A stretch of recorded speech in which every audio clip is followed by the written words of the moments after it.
आप हमारे भी लल्ला का नामकरण कर दो ना। पुत्री, ये क्या कह रही हो तुम? विनती कर रही हूँ, और मेरी जे आग्रह अस्वीकार मत ही करो। आप दोनों भाइयों का नामकरण एक साथ हो जाएगा।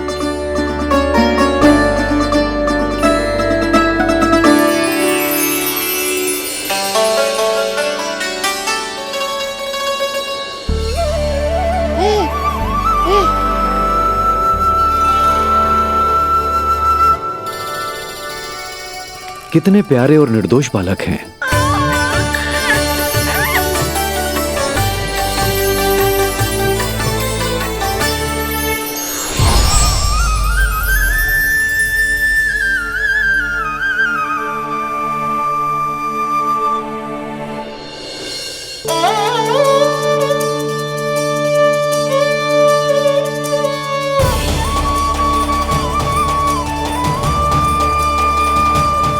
इन दोनों को देखकर गुरुदेव की आंखों में आंसू क्यों आ गए?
कहाँ करना है हमें नामकरण का प्रबंध?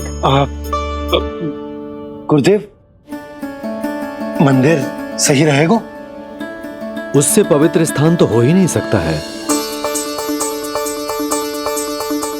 ऋषिवर, आप तनिक विश्राम कीजिए, हम लोग प्रबंध करते हैं। मैं कुछ समय इन बालकों के साथ व्यतीत करना चाहूंगा। ये तो इनका सौभाग्य होगा। हमें आज्ञा दीजिए।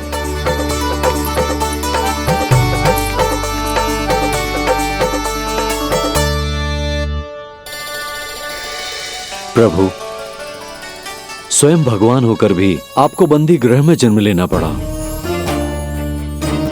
अब अपनी मां को छोड़कर दूसरी मां के यहां पलना पड़ रहा है। जब से गोकुल आए हैं, छुप छुप कर रहना पड़ रहा है।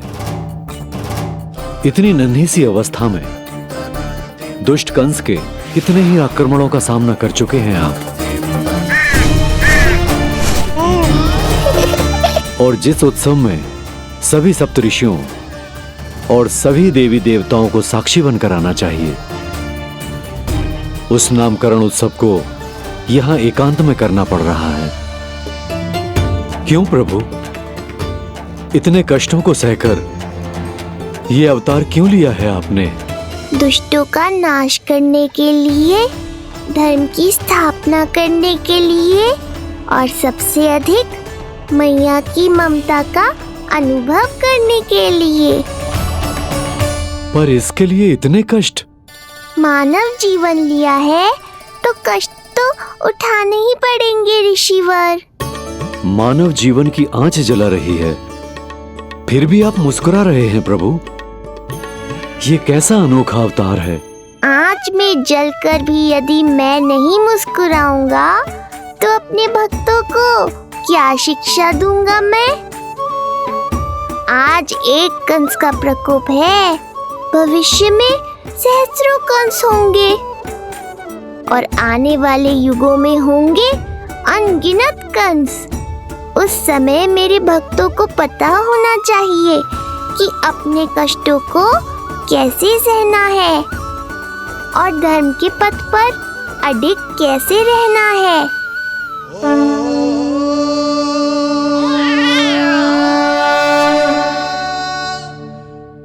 आप धन्य हैं प्रभु।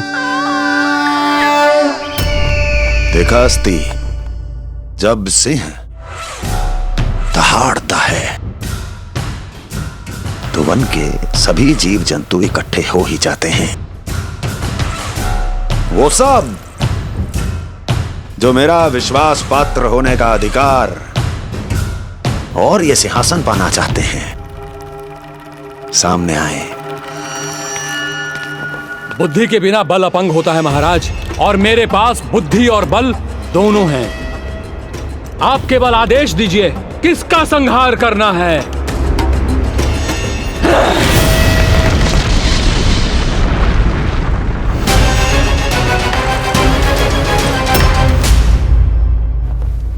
सारी तैयारी हो गई।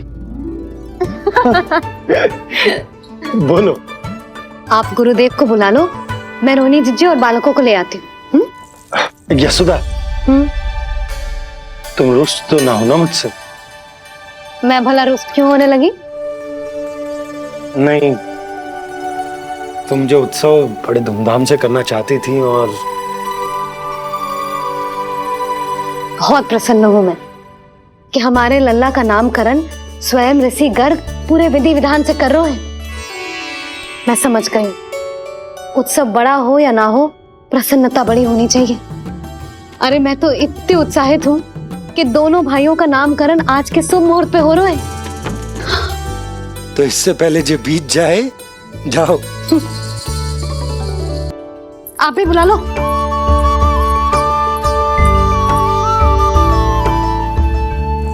यहाँ सब के सब एक से बढ़कर एक है, तो फिर अपने कार्य के लिए किसका चुनाव सबसे पहले करूं? मेरा सामर्थ्य तो आपने अभी तक देखा ही नहीं महाराज। चुटकी बजाकर शत्रुओं का विनाश कर सकता हूं मैं।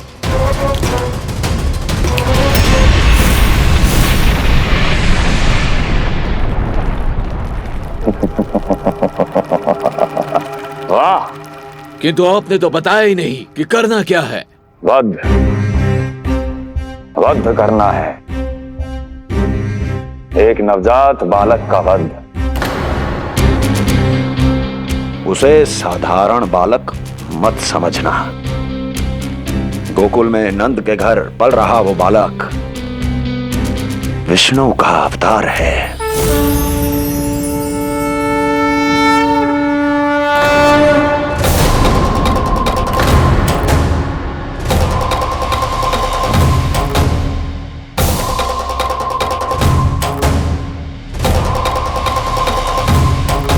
क्या हुआ?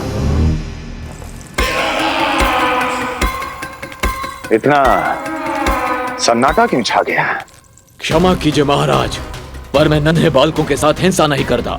विष्णु अवतार बड़ा छलिया है महाराज, मैं उसका मुख भी नहीं देखना चाहता।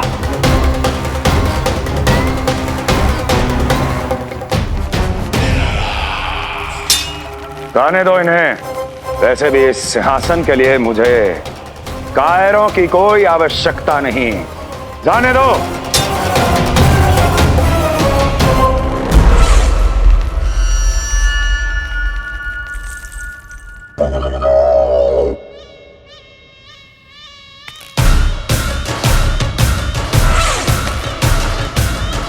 दुर्जय,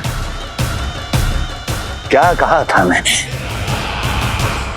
मैंने कहा था केवल वही आए जिनके हृदय में साहस का ज्वालामुखी धधकता हो, जिनकी तलवारें पर्वतों का सीना चीरने के लिए व्याकुल हो, जिनकी संकल्प शक्ति इतनी दृढ़ हो कि वो मृत्यु से टक्कर ले जाए। वही होगा इस सिंहासन का असली अधिकारी।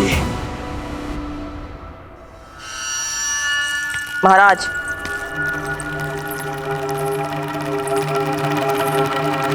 ना तो आपके दिए इस सम्मान का कोई मूल्य रह गया है और ना ही आपके भय का। अभी अभी आपने ही कहा था ना कि जब वन में कोई सिंह दहाड़ता है तो उस वन के सभी जीव जंतु एक जगह एकत्रित हो जाते हैं, परंतु उसी वन में जब कोई बब्बर सिंह दहाड़ता है तो वही जीव जंतु भय के मारे इधर उधर भागने लगते हैं।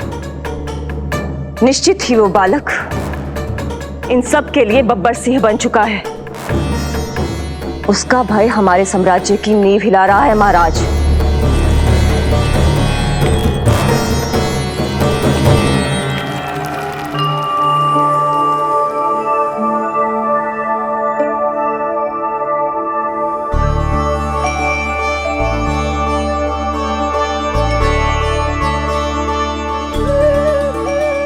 हे नारायण, मेरा मार्गदर्शन कीजिए। हे मां सरस्वती, मुझे आशीर्वाद दीजिए ताकि मैं दोनों बालकों के लिए सर्वोत्तम नामों का चुनाव कर पाऊं।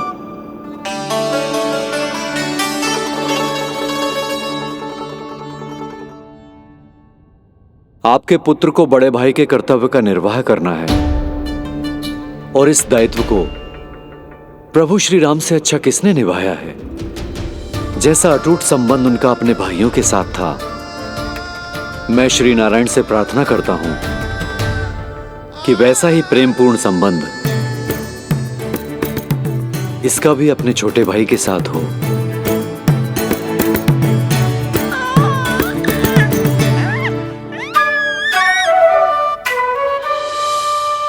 इसीलिए इसका नाम राम हो। इसीलिए इसका नाम राम, इसीलिए इसका नाम राम।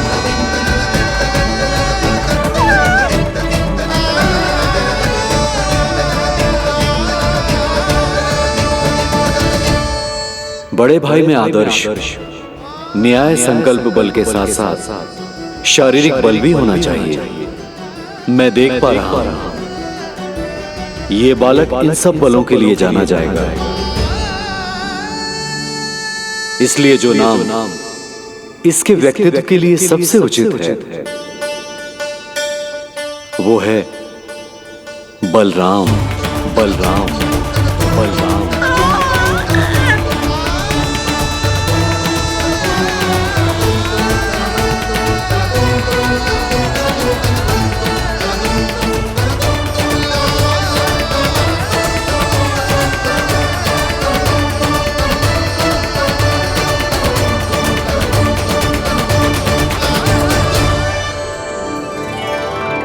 बलराम।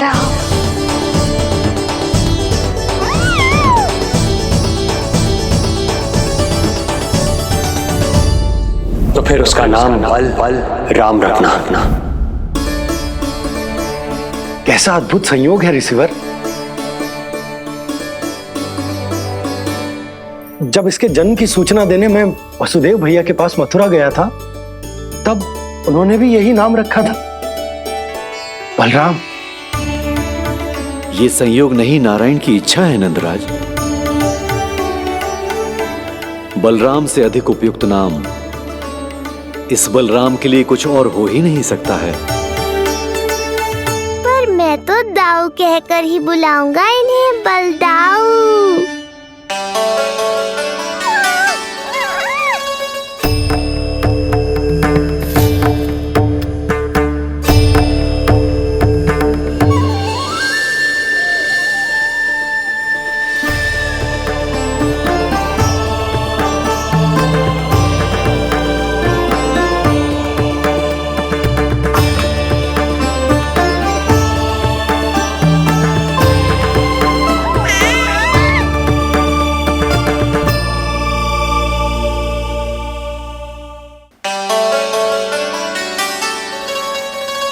सुना पुत्र, आज से तुम्हारा नाम होगा बलराम। बलराम बलराम।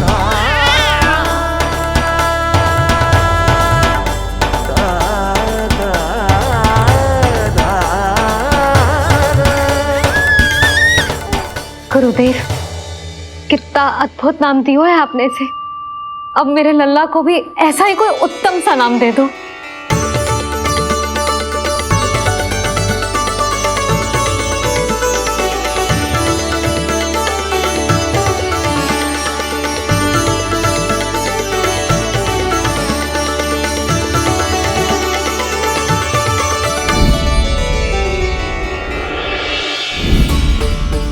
ये कठिन दायित्व आपने ही मुझे सौंपा है प्रभु। इसे निभाने की क्षमता भी आप ही दीजिए।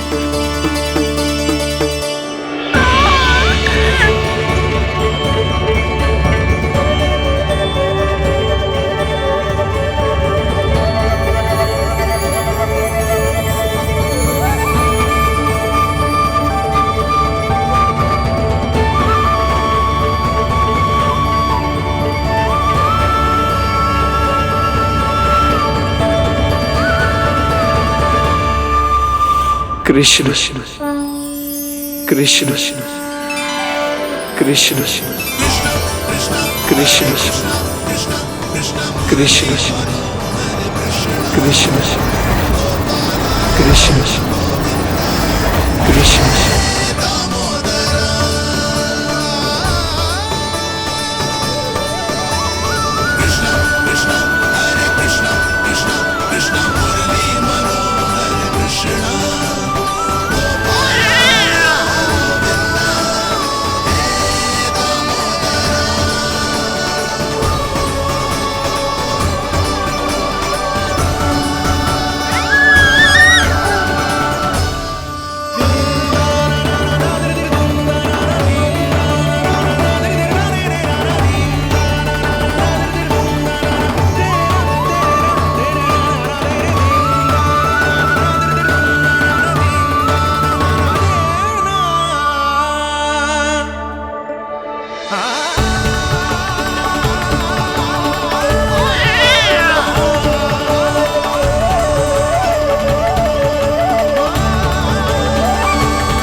कृष्ण कोई साधारण शब्द नहीं है। ये अनेक विशेषताओं से भरा हुआ है। क बना है कमलकांत से, अर्थात वो जो श्रीपति विष्णु जैसा हो।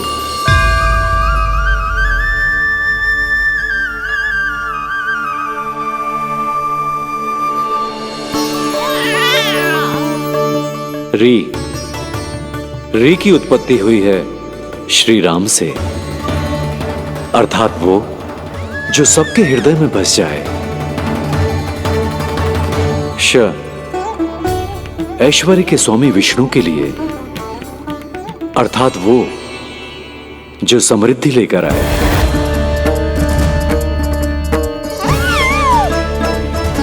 और ना है नरसिंह के लिए, अर्थात वो जो रक्षा करे। और अंत में आकार की मात्रा सूचक है अग्निदेव का, अर्थात वो जो स्वयं तप कर सबको पवित्र कर दे।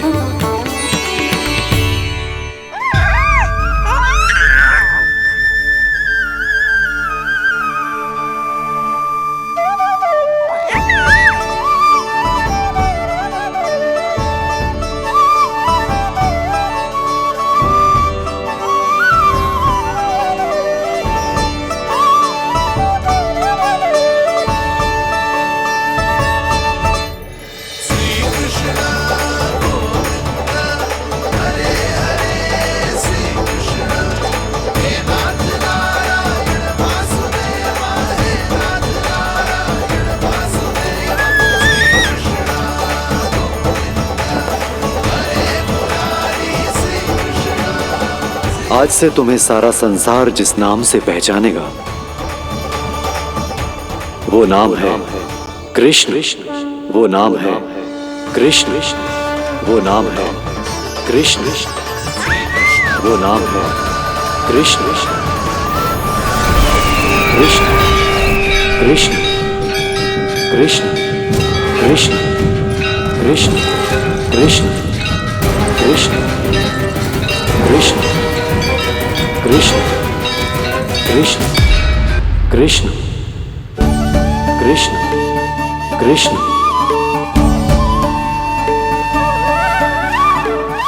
यशोमती मैया के नंद लाला, यशोमती मैया के नंद लाला। असुरी कार्य करने वालों के लिए कृष्ण नाम का अर्थ एक और भी होगा। वो घनी अंधेरी रात जिसमें इसने जन्म लिया, पर इससे जो प्रेम करते हैं उन सभी के लिए कृष्ण नाम का अर्थ होगा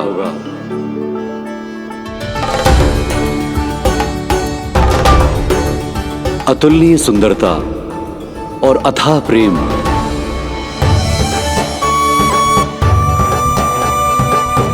इन दोनों विशेषताओं का साक्षात स्वरूप होगा ये कृष्ण।